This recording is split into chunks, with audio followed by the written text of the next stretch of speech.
single mother with 4 kids was turned away by every landlord in the city. Every single one. That same night, the wife of the last man who refused her was driving past a small park near downtown. Her headlights swept across a bench. She saw something. It wasn't a pile of old blankets.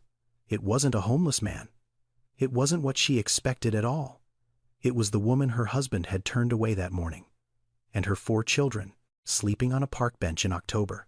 What she did next would fracture her marriage, save 5 lives, and expose a wound her husband had been hiding for over a decade. Denise Calloway was 34 years old, and she was nobody's idea of helpless. For 2 years, she'd held it all together. Alone. 4 kids, 1 paycheck, no safety net. She'd worked as an administrative assistant at Regional One Health in Memphis. Not glamorous work, but steady, reliable. The kind of job that kept the lights on and the cereal in the pantry and the rent paid 3 days before it was due every single month. Her ex-husband Terrence left when Nyla was 3 months old. Didn't leave a note. Didn't leave money. Didn't leave an explanation. Just left. One Tuesday morning, his side of the closet was empty. His car was gone. His phone was disconnected by noon. Denise didn't fall apart. She couldn't afford to. She had a 2-year-old named Miles who needed speech therapy twice a week. A 4-year-old named Zara who just started pre-K and needed someone to braid her hair every morning at 6:15 because she refused to go to school without her braids. An 8-year-old named Jalen who'd started doing his own laundry without being asked because he'd seen his mother cry once at 11 p.m. over a pile of unwashed clothes and decided he would never let that happen again. And then there was Nyla, 2 years old. The one who still thought the world was good because her mother made sure of it every single day. Denise kept that family running like a machine built from duct tape and willpower. She meal prepped on Sundays. Bulk rice, frozen vegetables, canned tuna stretched across 5 days. She cut the kids' hair herself using YouTube tutorials and a $12 clipper from Walmart. She walked 40 minutes to work when the bus fare went up, because $2.75 each way times 5 days was $27.50 a month, and $27.50 was Nyla's diapers for 2 weeks. The apartment wasn't much. 2 bedrooms on the 4th floor of a building where the elevator hadn't worked since 2019. The hallway smelled like bleach and cooking oil. The bathroom faucet dripped in a rhythm Denise had memorized so well she couldn't sleep in silence anymore. But it was theirs, and for 2 years that was enough. Then the building sold. New ownership, new management, new plans for renovation and market rate pricing. The notice came on a Thursday, 30 days. All tenants, no exceptions. Denise read that letter standing in the kitchen while Jalen did homework at the table and Zara colored beside him, and Miles ate crackers on the floor, and Nyla slept in the portable crib wedged between the refrigerator and the wall. She read it twice, folded it, placed it in the drawer next to the utility bills, and started dinner. She didn't panic. Not then. Panic was a luxury for people who had someone else to catch them. For 4 weeks she searched every listing, every website, every bulletin board at the laundromat and the church and the community center. She called numbers from index cards taped to gas station windows. She filled out applications during her lunch break, writing the same information over and over. Name, age, employment, income, number of dependents. 4. That number followed her like a shadow with teeth. The day the lease expired, Denise loaded everything they owned into a rented storage unit the size of a parking space.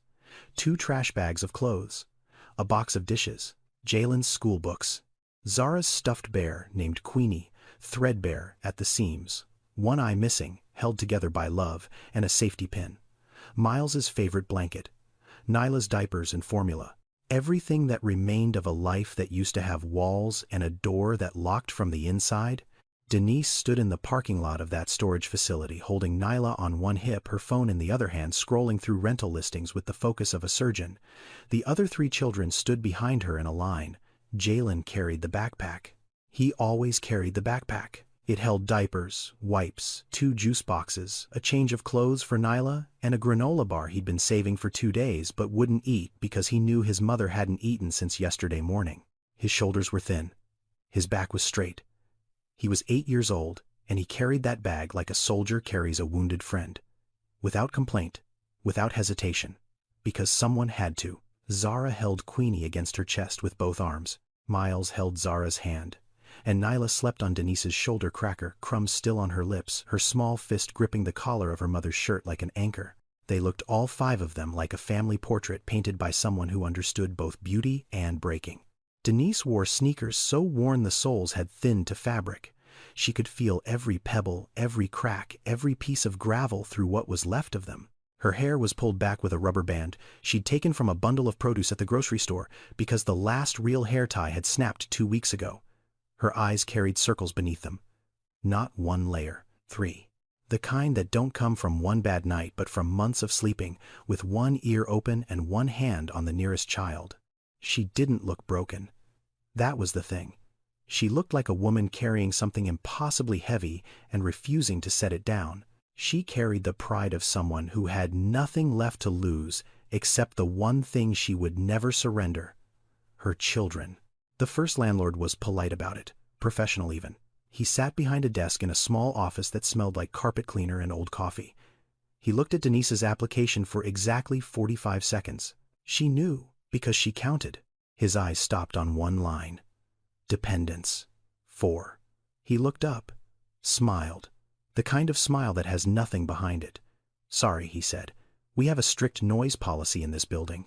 It's really more suited for single professionals and couples. You understand. Denise understood. She'd been understanding her whole life. Thank you for your time, she said.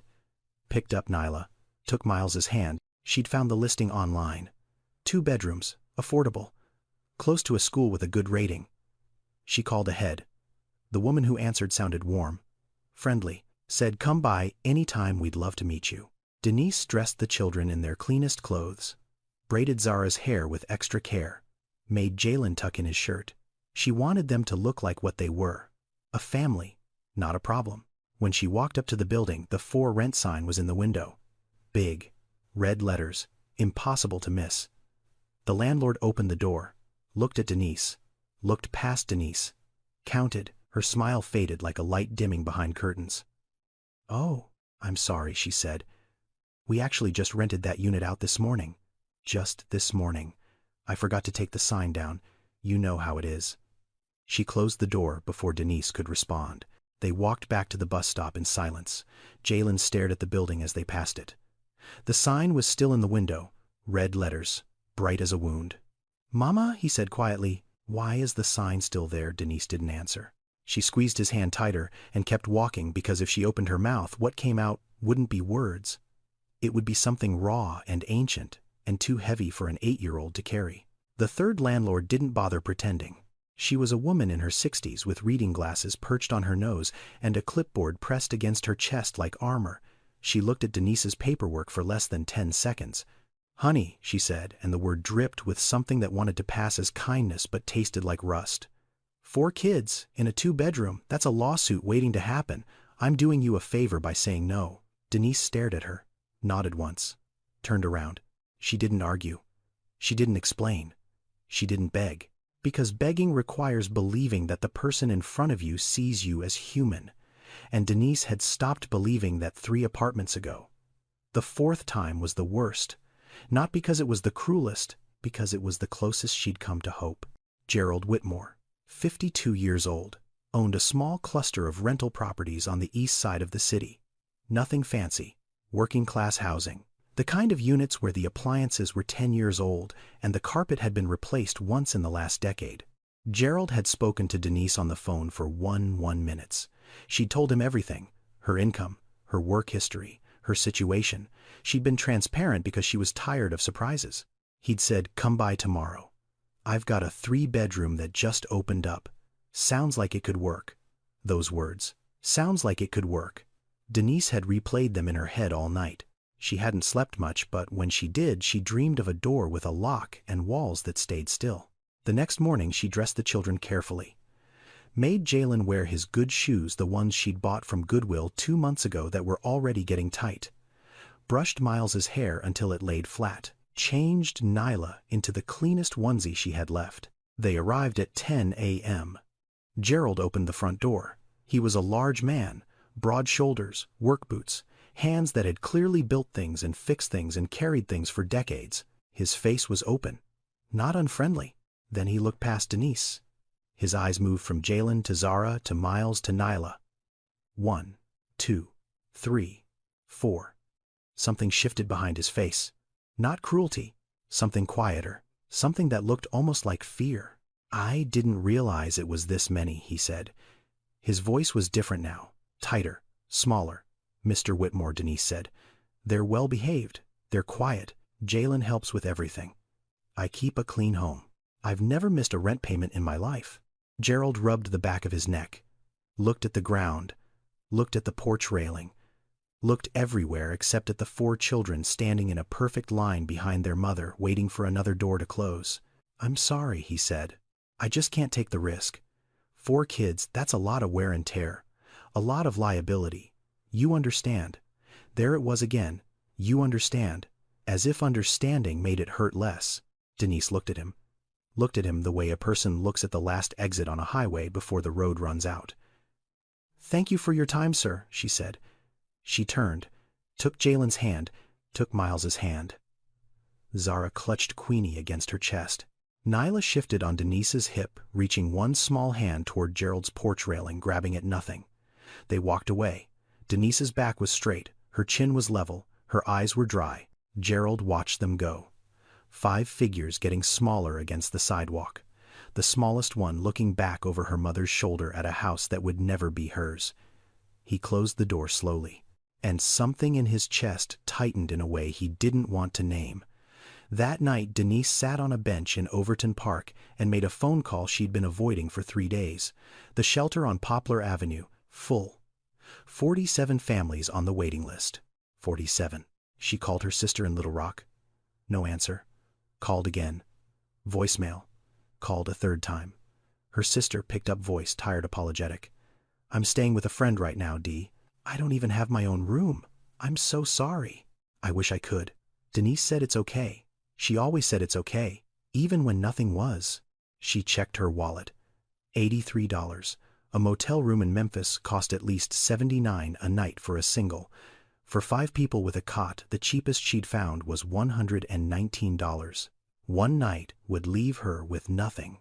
And nothing was worse than not enough, because not enough still had a direction. The October air settled around them like a cold hand pressing down on bare skin. Temperature dropping, 51 degrees and falling.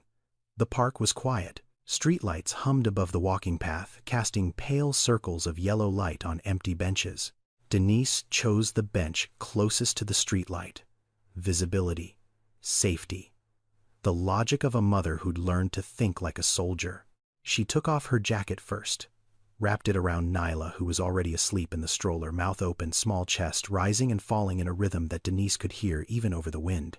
Then she took the extra sweatshirt from the backpack and draped it over Miles, who curled into a ball on the bench without being told. He'd done this before. Not here, but at bus stations, at hospital waiting rooms.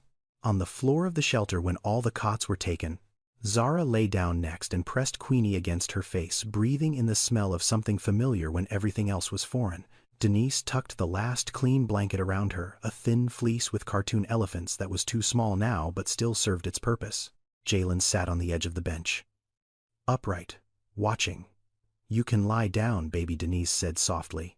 "I'm not tired," Jalen said. And Denise knew it was a lie. But she also knew why he told it. Because someone had to keep watch. And at 8 years old, Jalen had decided that someone was him. She sat beside him, put her arm around his narrow shoulders. And for a few minutes, neither of them spoke. The crickets filled the silence. A car passed on the road beyond the trees, headlights sweeping briefly through the darkness before vanishing. Nyla coughed in her sleep, a wet rattling sound that made Denise's stomach clench. She reached over, adjusted the jacket, pressed the back of her hand against Nyla's forehead. "Warm. Not hot. Not yet," Miles murmured something in his dream. "Mama." The word floated up from his sleep like smoke from a candle, shapeless and already dissolving. Denise didn't cry. She hadn't cried in weeks. Tears required a kind of surrender she couldn't afford, a pause in the machinery of survival that might cause the whole thing to seize and stop. Instead, she planned Tomorrow morning she'd call the shelter again. First thing. 6 a.m. Before the line got long, she'd try 3 more listings she'd circled on her phone. She'd walk to the library and use the computer to search for emergency housing programs. She'd ask the church on Lamar Avenue if they had any leads. Tomorrow, tomorrow, tomorrow. The word repeated in her mind like a heartbeat, not a hope, a mechanism. The thing that kept her legs moving and her hands steady and her voice calm when every nerve in her body was screaming. She leaned back against the bench. The wood was cold through her thin shirt. Above her, the streetlight buzzed a faint electrical hum that sounded almost like breathing. She counted her children's breaths in the darkness. 1, 2, 3, 4. All still breathing. All still here. That was enough. For tonight, that was enough. Lorraine Whitmore was 49 years old, a retired nurse. Not retired by choice. Retired because her lower back had given out after 22 years of lifting patients and standing through 1-2-hour shifts and bending over hospital beds in ways the human spine was never designed to endure. She and Gerald had been married for 26 years, a solid marriage. Quiet. The kind built on routine and reliability rather than passion. Gerald fixed things. Lorraine fed people. They went to church on Sundays. They paid their bills on time. They didn't fight often, and when they did, it was about small things. The thermostat. The yard. Whether to repaint the kitchen this year or next. They didn't have children. Not because they didn't want them, because the universe had decided 3 separate times that they couldn't keep them. The first miscarriage happened when Lorraine was 31. Early. 8 weeks. The doctor said it was common. Said try again. Said these things happen. Lorraine nodded. Went home. Tried again. The second one came at 14 weeks. Far enough along that she'd already picked a name. Far enough along that she'd told her mother. Far enough along that the loss left a shape in her body, a hollow that food and sleep and time couldn't fill. The third one nearly killed her.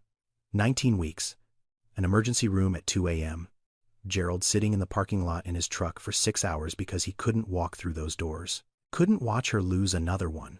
Couldn't stand in that room and pretend to be strong when everything inside him had already shattered. After that, they stopped trying, stopped talking about it, stopped looking at the second bedroom and the third bedroom in their house. Gerald turned one into a storage room for his fishing gear. Tackle boxes and rods and reels lined up against the wall where a crib might have been. Lorraine never went in that room, not once in 15 years. That October evening, Lorraine drove home from Wednesday night prayer service at Greater Mount Zion. The sermon had been about mercy, about seeing the invisible, about the people God places in your path not by accident but by design. She took the shortcut through Overton Park, the same route she always took. Windows up, radio on low, gospel station.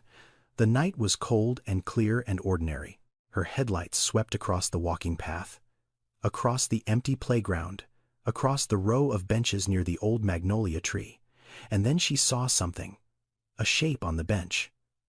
No, not one shape, several. Small shapes, bundled close together, too small to be adults, too still to be playing. Lorraine slowed the car. Her hands tightened on the steering wheel. She pulled over, cut the engine, sat there for a moment with the headlights still on, casting 2 long beams of white light across the grass. Her heart was beating fast, not from fear, from something deeper. Something she couldn't name yet. She opened the door, stepped out. The cold hit her immediately, slicing through her coat, finding the gap between her collar and her neck.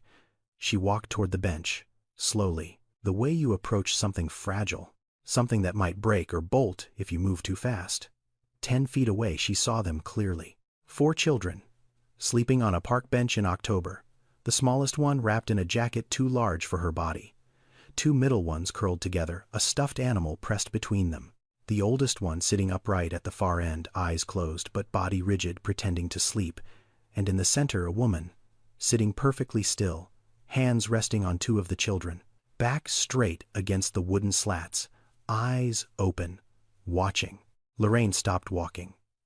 The woman's eyes found hers across the darkness. No words, No sound except the crickets and the distant hum of traffic and the faint wheeze of the smallest child breathing through a stuffy nose. Two women, looking at each other in the half-light of a street lamp. One had a house with 3 bedrooms and 2 of them empty. One had 4 children and no roof over their heads. One had lost every child she'd ever carried. One was holding on to hers with everything she had left. Lorraine felt something crack open inside her chest. Not break. Crack open, the way a seed cracks open when it finally decides to grow. She didn't call the police, didn't reach for her phone to dial 211 or the shelter hotline or anyone else who might take this problem off her hands and file it away in a system already drowning in need. Instead, she stepped closer. Close enough to see the woman's face clearly. Close enough to see the exhaustion carved into every line. Close enough to see the fierce, quiet dignity that held her spine straight, even now, even here, even on a park bench, at 9:47 on a Wednesday night, with 4 sleeping children and nowhere in the world to go. "Come with me," Lorraine said. Her voice was steady, certain. The voice of a woman who had just made a decision so large it hadn't fully landed in her brain yet, but had already taken root in her bones. "All of you. Right now." Denise stared at her. The kind of stare that measures danger and kindness and deception all at once, because when you've been turned away enough times you stop being able to tell the difference. "I don't know you," Denise said quietly. "I know," Lorraine replied. "But your babies are cold. And I have room." 6 words. I have room. The simplest sentence in the English language, and the heaviest thing Lorraine Whitmore had said in 15 years. Denise looked at her children. Looked at this stranger in a church coat with kind eyes and steady hands, looked at the car idling by the curb with its headlights still on, still casting light across the dark. She made her decision the way mothers make all their decisions, not for herself, for them. 15 minutes later, Lorraine pulled into the driveway of the house on Prescott Street. Gerald's truck was gone. Poker night at his brother's place. He wouldn't be back until late. She unlocked the front door and held it open. The warm air hit them first. Actual heat. Radiator heat. The kind of warmth that wraps around your body and loosens muscles you didn't know you'd been clenching for days. Nyla woke up on Denise's shoulder. Blinked. Looked around at the living room with wide eyes. Touched the doorframe with one small hand. "House," she said. Her voice was tiny and wondering. "Mama House." Denise's jaw tightened. She nodded. "Just for tonight, baby." Miles walked in next. He approached the couch the way a stray animal approaches food left on a porch, slowly, ready to bolt. He touched the cushion with one finger, then sat down so gently it barely made a sound. He pulled his knees up to his chest and sat perfectly still, as if any sudden movement might cause all of this to disappear. Zara followed, clutching Queenie with both arms. She looked up at Lorraine. "Can Queenie sleep on the bed?" Lorraine felt her throat close. She nodded. "Queenie can sleep wherever she wants, sweetheart." Jalen was the last one through the door. He stepped inside but didn't go far. He stood 3 feet from the entrance, back against the walleyes, scanning the room the way his mother scanned the park, watching exits, measuring distance, calculating how quickly he could get his siblings out if he needed to. He was 8 years old. And he stood at that door like a sentry who'd been on watch so long he'd forgotten how to stand down. Lorraine saw him. Saw all of it. The tension in his small shoulders, the way his eyes moved, the way he kept his shoes on while everyone else had already taken theirs off. She didn't say anything to him. Not yet. She knew better. Some children you have to earn. She went to the kitchen, boiled water, cracked 4 eggs into a pot, pulled noodles from the pantry. She made egg noodles at 11 o'clock at night for 4 children she'd met 20 minutes ago, and her hands didn't shake once. The children ate in silence. Not the comfortable silence of a family dinner, the focused, urgent silence of hunger being answered, spoons scraping bowls, small mouths chewing, eyes down. Denise sat across from them. She didn't eat. She watched them eat. The way she'd been watching them do everything for months. Sleep, walk, breathe, making sure each one was still alive, still whole, still here. Lorraine set a bowl in front of her. Denise shook her head. "I'm fine. They needed it more." Lorraine sat down beside her. Looked at her. Not with pity. with recognition, with the steady gaze of a woman who understood sacrifice, not because she'd read about it, but because she'd lived her own version of it. "When's the last time you ate?" Lorraine asked. Denise paused. "They ate this morning," she said. Lorraine's voice was quiet but firm. "I didn't ask about them. I asked about you." The silence that followed was long enough to hold everything Denise had been carrying. Every skipped meal, every lie she'd told herself about not being hungry. Every time she'd split a granola bar 4 ways and called the wrapper her dinner. She didn't answer. She didn't have to. The answer was sitting right there in the bones of her wrists and the hollows of her cheeks and the way her body curved forward over that table like a tree that had been bending in the wind for so long it had forgotten what straight felt like. Lorraine pushed the bowl closer. "Eat," she said. "Just eat." And for the first time in longer than she could remember, Denise Calloway picked up a spoon and fed herself.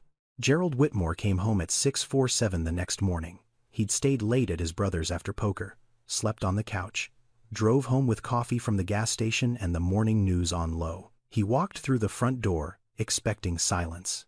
Expecting the house the way it always was. Clean, quiet, empty.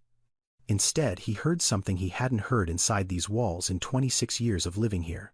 Children's voices. He stepped into the kitchen and froze. 4 children sat at his dining table. The smallest one was in Lorraine's lap eating Cheerios with her fingers and dropping half of them on the floor.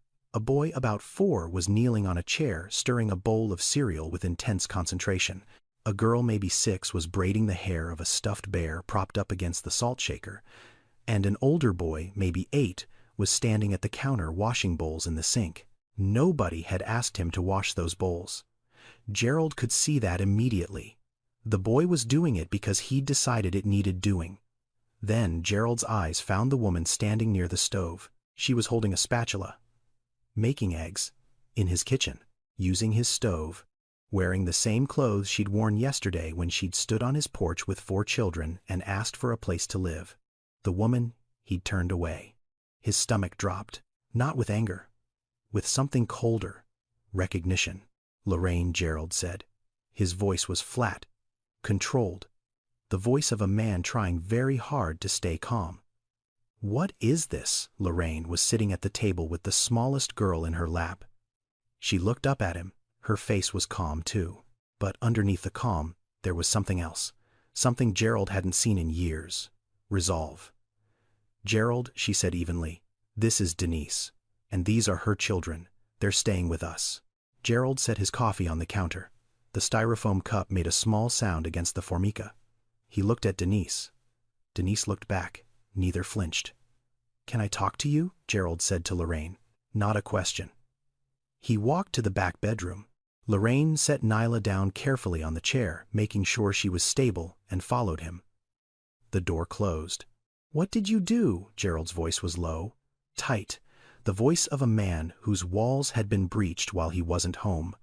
"You brought strangers into our house, Lorraine, strangers. With 4 kids. This is insane." "Do you understand how insane this is? They were sleeping in the park," Lorraine said. "In the park, in October, on a bench. The baby was coughing." "That's not our problem," Gerald said. And even as the words left his mouth, something inside him flinched. Lorraine looked at him. Really looked at him. The way she hadn't looked at him in years. Not with anger, with clarity. "You made it our problem," she said. Her voice didn't rise. It lowered, which was worse. "You looked at that woman yesterday. You looked at her and her 4 children standing on your porch, and you sent them away. You told her you couldn't take the risk." Gerald opened his mouth to speak. "I found them on a bench last night, Gerald. A park bench, in the cold. The 2-year-old was wrapped in a jacket so big it covered her whole body. The 8-year-old was sitting up, pretending to sleep, guarding his mother and his sisters and his brother in the dark. He's 8 years old, and he was standing guard. So yes, Gerald, this is our problem. You made it our problem when you closed that door." Gerald was quiet. The kind of quiet that fills a room the way water fills a jar. Slowly, completely. He wasn't a cruel man. He'd never been cruel. He was careful, cautious, defended. His father, Raymond Whitmore, had rented out 4 houses on the east side for 30 years. Gerald grew up watching tenants skip payments, punch holes in drywall, disappear in the middle of the night with 3 months' rent owed and a busted water heater left behind. His father had taught him one thing above all else: protect what's yours. Don't let anyone take advantage. Don't get involved with people's problems.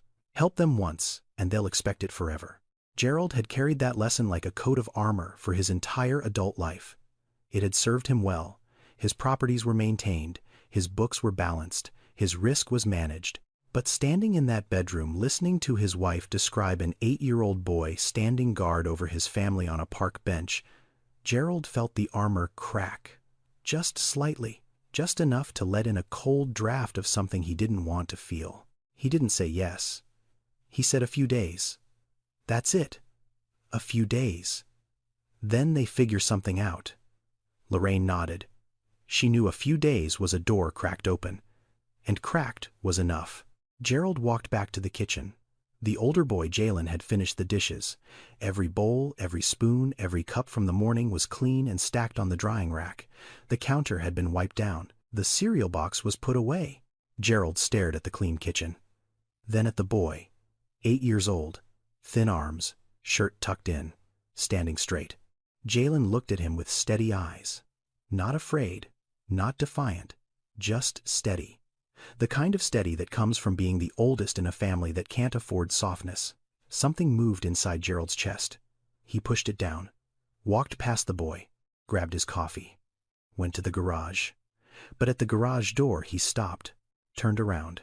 Jalen was already helping Miles into his chair, lifting him up with both arms, gentle as anything, setting him down, pushing the bowl of cereal closer. Then straightening his brother's shirt collar. Then picking a Cheerio off the floor before anyone could step on it. Gerald watched, said nothing, closed the garage door behind him. But he didn't leave for work, not for another 20 minutes. He just sat in his truck, engine off, hands on the wheel, staring at the dashboard. His father's voice echoed in his head. Don't get involved. It never ends well. But another voice, quieter and older and buried deeper, whispered something else. Something that sounded a lot like his mother, the woman who died when Gerald was 12. The woman who'd never turned away a single person who knocked on her door, no matter how little they had to share. That voice said nothing specific. It just hummed, the way a mother hums when a child can't sleep. Gerald sat in the truck, and the hum wouldn't stop. The first morning Gerald came downstairs and the kitchen was already clean. Not just clean, spotless. The counters had been wiped with something that smelled like vinegar and lemon. The floor had been swept. The trash bag by the back door had been replaced with a fresh one tied and set outside. He looked around. It was 6:15 a.m. No one else was up yet except Denise, who was folding blankets in the living room, folding them with crisp, deliberate edges. The kind of edges you make when you know the space doesn't belong to you and you want to leave it better than you found it. She saw him, nodded. "Good morning, Mr. Whitmore." Gerald nodded back, said nothing, poured his coffee, went to the garage. The second morning, same thing. Kitchen spotless, blankets folded. Denise was up before the sun, moving through the house like a guest who was determined to be invisible. Gerald didn't say thank you. He didn't say anything at all. He noticed. That was the beginning. On the third day, Jalen followed Gerald to the driveway when he was loading tools into his truck for a repair job at one of his rental units. The boy stood a few feet back, hands at his sides, watching. "You need help carrying anything, sir?" Gerald looked at him, surprised. Not many people offered Gerald anything. Tenants complained. Plumbers overcharged. His brother borrowed tools and forgot to return them. But this 8-year-old boy, this child who'd been sleeping on a park bench 4 nights ago, was standing on his driveway at 7 a.m., asking if he needed help. Gerald paused, then nodded. "You can carry the toolbox." Jalen picked it up with both hands. It was heavy for him. Gerald could see the strain in his thin arms, but the boy didn't complain, didn't struggle. Walked it to the truck bed and set it down carefully, making sure nothing rattled. "Thank you," Gerald said. The words came out rough, underused. "Yes, sir," Jalen said, and walked back inside. On the 4th day, Miles appeared at the breakfast table with something in his fist. He'd been playing in the backyard, the small patch of grass behind the house that Lorraine kept watered but Gerald rarely visited. Miles walked up to Lorraine, who was pouring orange juice at the counter. He held up his hand. In it was a single wildflower, small, yellow, slightly bent from being gripped too tightly. "For the pretty lady," he said. Lorraine took the flower. She looked at it for a long moment. A dandelion, really, a weed by most definitions. But Miles had picked it with intention and carried it inside with purpose and presented it with the solemnity of a man offering a diamond. Lorraine turned away from the table, faced the window, pressed the back of her hand against her mouth. Gerald saw it from the hallway. He saw his wife's shoulders tremble, saw her close her eyes, saw her hold a dandelion like it was the most precious thing she'd ever received. He kept walking, pretended he hadn't seen. But he had, and the image followed him all day. The dandelion in Lorraine's hand, the boy who'd picked it, the look on his wife's face like something frozen had finally begun to thaw. On the 5th day, Nyla said it. She was sitting on the floor in the living room playing with measuring cups Lorraine had given her from the kitchen. She stacked them, knocked them down, stacked them again, knocked them down. The game had no rules and no end, and she was delighted by it. Lorraine was sitting on the couch nearby, watching her the way she used to watch television before television stopped holding her interest, with complete absorption, with nowhere else she'd rather be. Nyla looked up, held out a measuring cup. "Lolo," she said. "Lolo, look." Lorraine blinked. "That's me?" she asked softly. "I'm Lolo," Nyla grinned. A gap-toothed, open-mouthed 2-year-old grin that could crack concrete. "Lolo," she repeated and went back to her cups. Lorraine didn't correct her. Didn't say, "My name is Lorraine." Didn't say, "Mrs. Whitmore."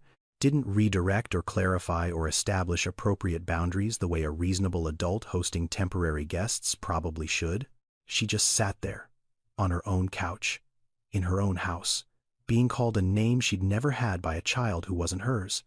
And something settled into her chest that had been unsettled for 15 years. She didn't tell Gerald about it. Not that night. Not the next day. She carried the word privately, like a letter she wasn't ready to share. On the 6th day, Gerald came home early and found Denise sitting on the back porch using a cracked phone connected to his Wi-Fi. She was scrolling through job listings. He could see the screen from the doorway. Indeed, Craigslist, Memphis City Jobs Portal. She'd bookmarked 11 listings and had 3 applications open in separate tabs. She looked up when she heard him. Immediately started to stand. "I can go inside if you need the porch," she said. Gerald waved his hand. "Sit down. It's fine." He went inside. Stood at the kitchen window. Watched her through the glass. Watched her scroll and type and scroll and type with the focus of someone who treated job hunting the way soldiers treated missions. Systematic. Relentless. No pauses for self-pity. She hadn't asked him for money. Hadn't asked Lorraine for anything beyond the basics.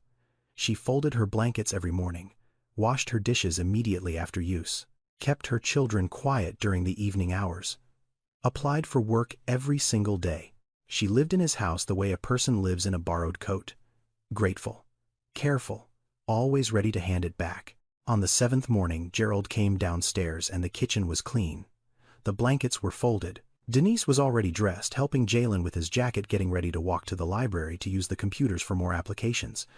Gerald looked at the kitchen, looked at the folded blankets, looked at the woman who'd been sleeping on a park bench a week ago and now moved through his house with more care and dignity than most people showed in homes they owned. He opened his mouth, closed it, opened it again. "There's no rush," he said. His voice was quiet, almost reluctant, like the words had been pulled from somewhere deep and had come out slightly against his will. "Stay as long as you need to get things figured out." Denise looked at him, searched his face for the catch, for the condition, for the asterisk, found nothing but a man standing in his own kitchen, looking slightly uncomfortable with his own kindness. "Thank you, Mr. Whitmore," she said. Gerald nodded, poured his coffee, went to the garage, but for the first time in a week he didn't sit in his truck. He drove straight to work, and on the way he turned the radio off, drove in silence. Let the quiet fill the cab. His father's voice was still there, faint, familiar. "Protect what's yours. Don't get involved." But it was getting harder to hear. Drowned out by the sound of a 2-year-old saying, "Lolo." by the sight of a dandelion in his wife's trembling hand, by an 8-year-old boy carrying a toolbox across a driveway without being asked. Gerald drove, and for the first time in a very long time he didn't know what he believed anymore. And that not knowing felt less like weakness than it did like the beginning of something he couldn't yet name. It happened on a Tuesday night. Gerald was out late, fixing a busted pipe at one of his rental units across town. Lorraine and Denise sat at the kitchen table after the children had gone to sleep, 2 mugs of tea between them. The house was quiet in the way only a house full of sleeping children can be. Not silent, breathing. Lorraine held her mug with both hands, stared into it for a long time. Then she started talking. "We tried for 12 years, she said.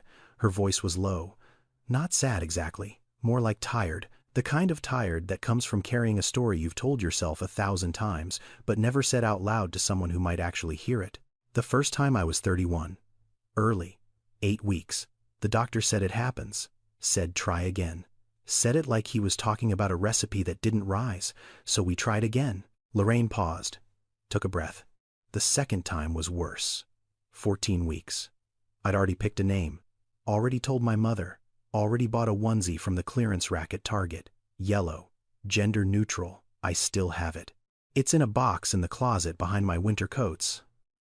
I haven't opened that box in 15 years, but I know exactly where it is." Denise didn't speak. She didn't need to. She held her mug and she listened the way only a mother can listen to another woman's grief, without trying to fix it, without comparing it, just holding space. "The third time nearly killed me," Lorraine said. 19 weeks. I woke up at 2 in the morning in a puddle of blood. Gerald drove me to the hospital. He drove 90 miles an hour on empty streets and didn't say a single word the whole way. She stopped, set her mug down, pressed her fingers flat against the table like she needed something solid to hold on to. "He didn't come inside," Lorraine said quietly. "He parked the truck in the hospital lot and he sat there. For 6 hours. While I was in the emergency room losing our baby for the 3rd time, my husband sat in a parking lot because he couldn't walk through those doors." Denise's hands tightened around her mug. "I was so angry," Lorraine continued. "For months after I was furious. I thought he was weak. I thought he didn't care enough. I thought if he really loved me, if he really loved our baby, he would have been in that room holding my hand instead of sitting in a truck staring at a dashboard." Her voice cracked. Just slightly, like a window pane with a hairline fracture that's been holding for years. "I asked him once, months later, why he didn't come in, why he sat out there while I went through it alone, and he said something I've never forgotten." Lorraine looked up at Denise. Her eyes were wet but steady. "He said, I can't watch you lose another one. I can't. I'm not strong enough." The kitchen was very quiet. "That's when I understood," Lorraine said. "Gerald isn't cold. He isn't cruel. He's broken. He broke the night we lost our 3rd baby, and he never put himself back together. He just built walls. Around his heart, around this house, around those empty rooms. He turned one into a fishing storage room because he couldn't stand looking at 4 bare walls that were supposed to hold a crib." She wiped her eyes with the heel of her palm. No tissue, no ceremony, just a quick swipe the way a woman wipes tears when she's had years of practice. "That's why he said no to you," Lorraine said. "It wasn't about the noise. It wasn't about the risk. It wasn't about property damage or liability or any of the things he told himself. It was about the children. 4 of them. Walking into his life. Needing things. Being small and vulnerable and real. And Gerald cannot handle that. Because every child he sees reminds him of the 3 we never got to hold." Denise sat very still. Her face had changed. The guardedness she'd worn like armor since the day she arrived had softened into something else. Not pity, understanding. The kind that comes when you realize the person who hurt you was already hurting long before you met them. "He's not a bad man," Denise said softly. "No," Lorraine said. "He's a scared one. And scared men build the tallest walls." If this story is touching your heart, subscribe and share it with someone who needs to hear it. Now, let's continue. Gerald came home late that Thursday, past 10. The house was dark, except for the small lamp Lorraine always left on in the hallway, the one with the yellow shade that made everything it touched look warm. He set his keys on the counter, hung his jacket on the hook by the door, walked toward the living room to turn off the lamp, and then he stopped. Lorraine was asleep on the couch. That wasn't unusual. She fell asleep there, sometimes watching television or reading the church bulletin. But she wasn't alone. Nyla was curled in her lap, the 2-year-old's small body pressed against Lorraine's chest, one tiny fist gripping the fabric of Lorraine's nightgown. Her face was tucked into the space between Lorraine's neck and shoulder, the place where a child's head fits perfectly, the place designed by biology for exactly this purpose. Lorraine's arms were wrapped around Nyla, one hand on the child's back, the other resting on her own stomach. Low, below the navel, the position of instinct, the position of a body that remembers what it's like to carry something precious in that space, even when that space has been empty for 15 years. Gerald stood in the doorway. Neither of them knew he was there. Neither of them stirred. The lamp cast gold across their faces. Nyla's lips were parted slightly in sleep. Lorraine's breathing was deep and even. Two people who'd found each other in the dark and settled into a peace that neither of them had known they were missing. Gerald looked at his wife. Really looked, the way he hadn't looked at her in years, and he saw something he'd been too afraid to see. She was holding the child she'd always wanted, and the child was holding her back. He turned away, walked down the hallway to the room where the other children slept, pushed the door open slowly. The hinges creaked. A slice of hallway light fell across the floor.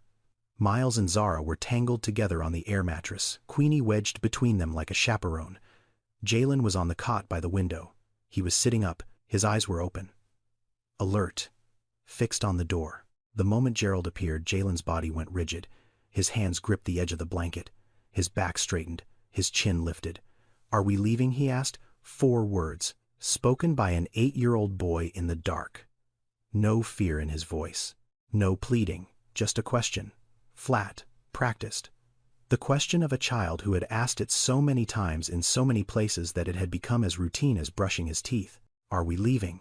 Not will you let us stay. Not please don't make us go. Just are we leaving? Present tense. Already assuming the answer, Gerald felt something crack inside his chest. Not break, crack. The way ice cracks on a river in early spring. Not all at once, just enough to let the water underneath start moving again. He walked to the edge of Jalen's cot, sat down. The frame sagged slightly under his weight. The boy watched him the way a deer watches a truck on a country road. Still, ready. "No," Gerald said. The word hung in the dark between them. "No," he said again. Quieter this time. Slower. "You're not leaving." Jalen stared at him, searching for the lie, searching for the catch, searching for the moment when this would turn into another door closing, and another sidewalk stretching out in front of them, and another night on another bench. He didn't find it, because it wasn't there. Jalen lay back down slowly, pulled the blanket up to his chin. His body softened. Not all the way, not completely, but enough. Enough that his shoulders dropped half an inch, enough that his grip on the blanket loosened from a fist to an open hand. Enough that for the first time in months he closed his eyes without calculating the distance to the nearest exit. Gerald sat there for a while, in the dark, listening to 3 children breathe, watching the rise and fall of small chests under borrowed blankets. Then he stood, walked back to the living room, took the throw blanket from the armchair and draped it over Lorraine and Nyla. Carefully, the way you cover something fragile, something you've decided to protect. He went to the kitchen, sat at the table, the same table where Lorraine had told Denise about the miscarriages 2 nights earlier, the same table where Miles had placed a dandelion for the pretty lady, the same table where 4 children had eaten cereal their first morning while Gerald stood frozen in the doorway. He put his elbows on the table, put his face in his hands, and for the first time in 12 years, Gerald Whitmore cried.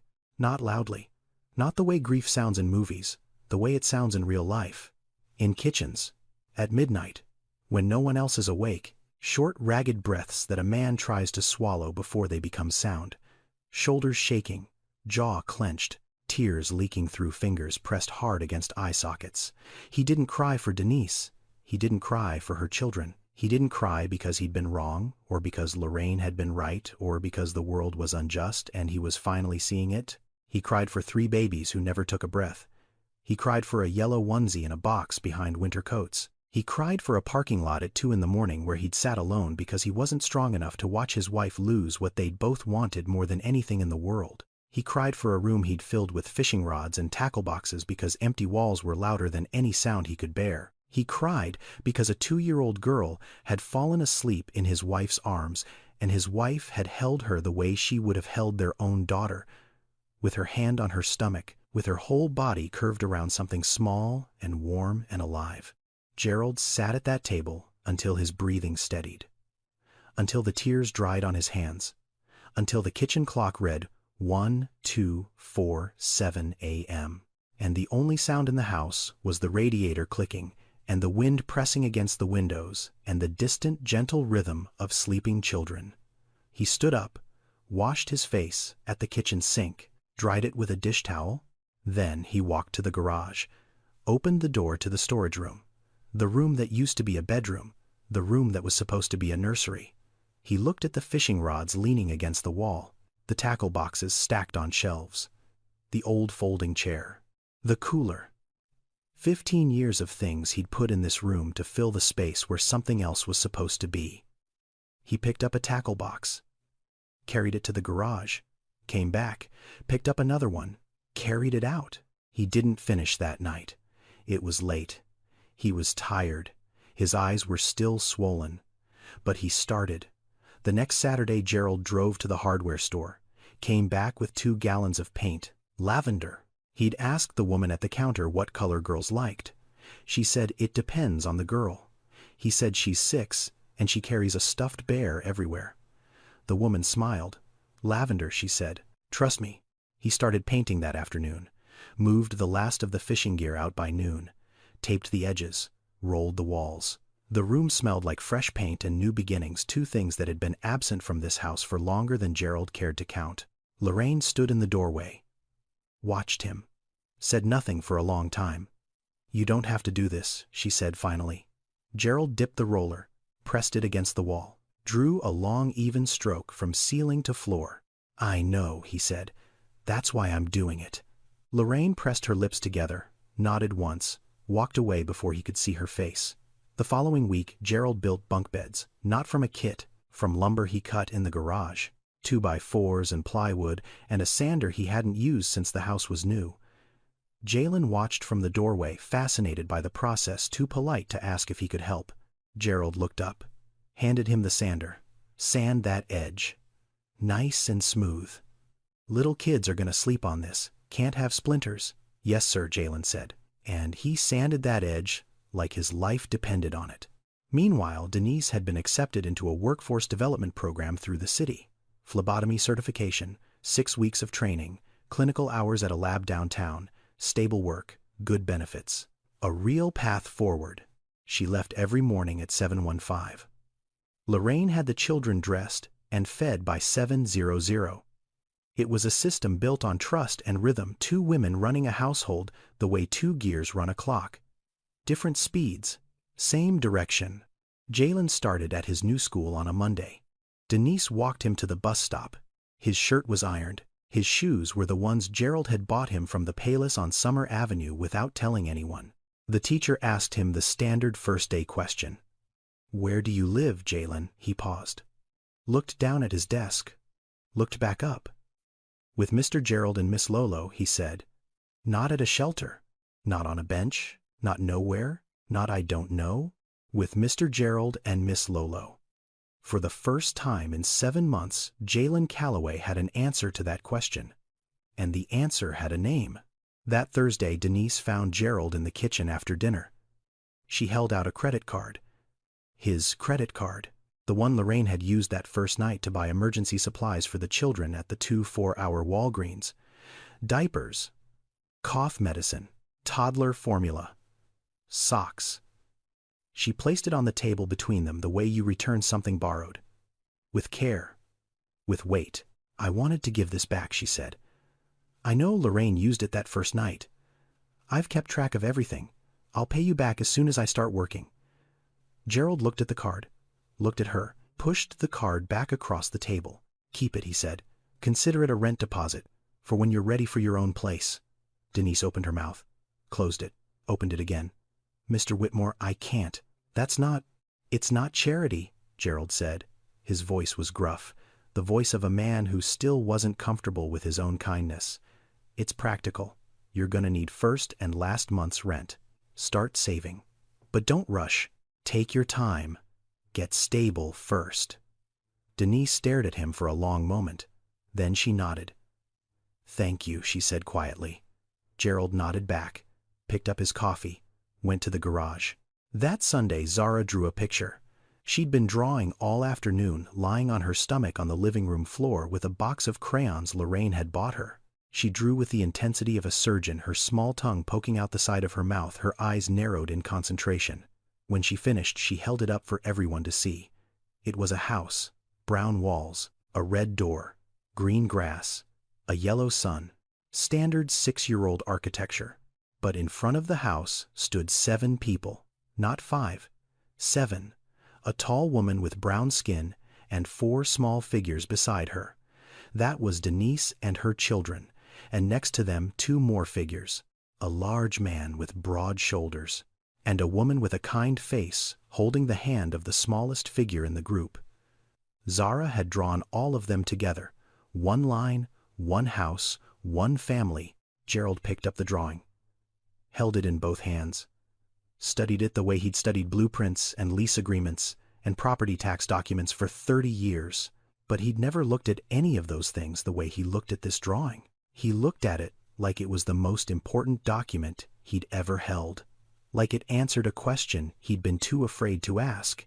He looked at it for a very long time, then he set it on the refrigerator, held it in place with a magnet shaped like a fish, and walked away without saying a word. But the drawing stayed. And every morning when Gerald poured his coffee, he stood in front of that refrigerator, and he looked at a picture of 7 people standing in front of a house with a red door. And something in his chest, something that had been frozen solid for 15 years, continued to thaw, slowly, steadily. The way spring comes to places that have forgotten what warmth feels like. Denise graduated from the phlebotomy program on a Friday in March. She wore a white coat they gave her at the ceremony. It was the first new piece of clothing she'd put on in over a year that wasn't from a donation bin or a clearance rack. Jalen sat in the front row. He didn't clap when they called her name. He stood up, stood straight, put his hands at his sides, and watched his mother walk across that stage the way a soldier watches a flag being raised, with stillness, with pride so deep it doesn't need noise. 2 weeks later, she started at the hospital.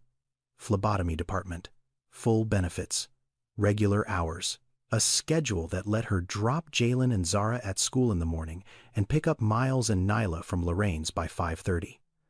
Lorraine's? Not a daycare center, not a neighbor doing a favor. Lorraine Whitmore's kitchen table where Nyla ate her lunch every day, in a high chair Gerald had found at a yard sale and sanded smooth himself. The apartment came next. Gerald had a unit open on the 2nd floor of his building on Prescott Street. 2 bedrooms, 1 bathroom, laminate floors, a kitchen window that faced east and let in morning light. Nothing fancy. Builder-grade countertops, basic fixtures, carpet that had been replaced twice in the last decade. He offered it to Denise at a rate $200 below market. "Not charity," he said when she tried to argue. "You kept my house cleaner than it's been in 20 years. You're the best tenant I've never had. I'm being practical." Denise didn't argue further. She'd learned something about Gerald Whitmore over the past 11 months. When he decided something, the decision was already made before the sentence ended. Arguing with him was like arguing with weather. They moved in on a Saturday. Gerald carried boxes. Lorraine organized the kitchen. Jalen took charge of the bedroom he'd share with Miles, arranging things with the precision of someone who'd spent most of his life without a room to arrange. Zara placed Queenie on the windowsill of the living room, overlooking the street, like a sentry keeping watch. Nyla ran from room to room, opening and closing doors. The sound of doors fascinated her. Doors that opened and stayed open. Doors that closed and could be opened again. The concept of a door that belonged to her was still new enough to be thrilling. Then, Jalen did something that stopped everyone. He walked to the wall of the bedroom, pressed his palm flat against it, held it there, felt the paint, The plaster, the solidness underneath. He turned to his mother. "This is ours?" he asked. His voice was careful. "Testing." "Like ours," Denise nodded. Her lips pressed together. She couldn't speak. Tears ran down her face, and she didn't wipe them because her hands were shaking, and if she moved them, she might collapse. Jalen looked at the wall again, then at the closet, then at the floor. "I'm gonna unpack real slow," he said quietly. "So it feels longer." A child who'd learned to never get comfortable was teaching himself to stay. Gerald changed his rental policies that spring. Quietly. No announcement, no press release, no public declaration. He just stopped saying no to families with children. He converted 2 of his units into what Lorraine called family-ready apartments. Wider doorways where strollers could pass through. Cabinet locks in the kitchen. Electrical outlet covers. A small fenced area in the back lot where children could play without wandering into the parking area. He lowered the deposit requirements for single parents, offered payment plans instead of lump sums, replaced the formal application process with something Lorraine designed. A conversation. "Sit down, tell me your situation. What do you need? What can you afford? Let's see what we can figure out." 3 families moved in that first year. A woman with 2 sons who'd been living with her mother in a 1-bedroom. A couple with a newborn and a 3-year-old who'd been on a wait list for Section 8 housing for 14 months. A grandmother raising her twin grandchildren after her daughter's accident. Gerald knew each of them by name. He fixed their faucets, replaced their smoke detectors, showed up on the 1st of every month not to collect rent but to check if anything needed repairing. He never told any of them about Denise, about the park bench, about the night his wife brought a stranger's children into his house and cracked his life wide open, but they knew anyway, because Lorraine told them. Not as a story, as a promise. This is a place where families are welcome. That's all you need to know. On Saturday mornings, Gerald took Jalen fishing. They drove to a lake 30 minutes outside the city. Gerald's old rods and reels, the ones that had lived in the storage room for 15 years, filling space where a crib was supposed to be, now rode in the back of his truck, next to a tackle box and 2 folding chairs. They didn't talk much while they fished. Gerald wasn't a talker. Jalen wasn't either. They sat in comfortable silence watching their lines drift in the water waiting for something to pull. Once Jalen caught a bass. Small, maybe a pound. He held it up and looked at Gerald with an expression Gerald recognized immediately. It was the same look Miles had given Lorraine when he handed her the dandelion. Not "look what I did, look who I'm with." Gerald helped him unhook it. They threw it back, watched it disappear into the dark water. "Good catch," Gerald said. "Yes, sir," Jalen said. They kept fishing. Lorraine visited every Sunday. She brought food. Baked chicken, collard greens, cornbread. Enough for the whole family, and then some. Nyla ran to her every time the door opened, arms up, screaming the only name she'd ever given Lorraine. Lolo, Lolo, Lolo. And Lorraine? This woman who had lost 3 children before they drew breath, who had carried that grief like a stone in her chest for 15 years, who had filled her house with silence and her husband with walls. This woman knelt down and gathered a 2-year-old into her arms and held her. The way she'd always wanted to hold someone small and warm and hers. Not hers by blood, not hers by law, hers by choice, hers by love. Hers by the only thing that ever really makes a family, showing up. They refused to rent to her because she had 4 kids. 4 children. That was the reason. The liability, the noise, the wear and tear, the risk. 4 small bodies that took up too much space and cost too much to accommodate and came with too many needs that no landlord wanted to manage. Every single door in the city closed on Denise Calloway because of those 4 children. But those 4 children were also the reason a retired nurse stopped her car in the dark and walked toward a park bench instead of driving past. They were the reason a man who hadn't cried in 12 years sat at his kitchen table at midnight and wept. They were the reason a room full of fishing rods became a bedroom painted lavender. They were the reason a marriage that had gone quiet found its voice again. 4 children didn't destroy anything. They rebuilt everything. Denise didn't need a billionaire. She didn't need a miracle.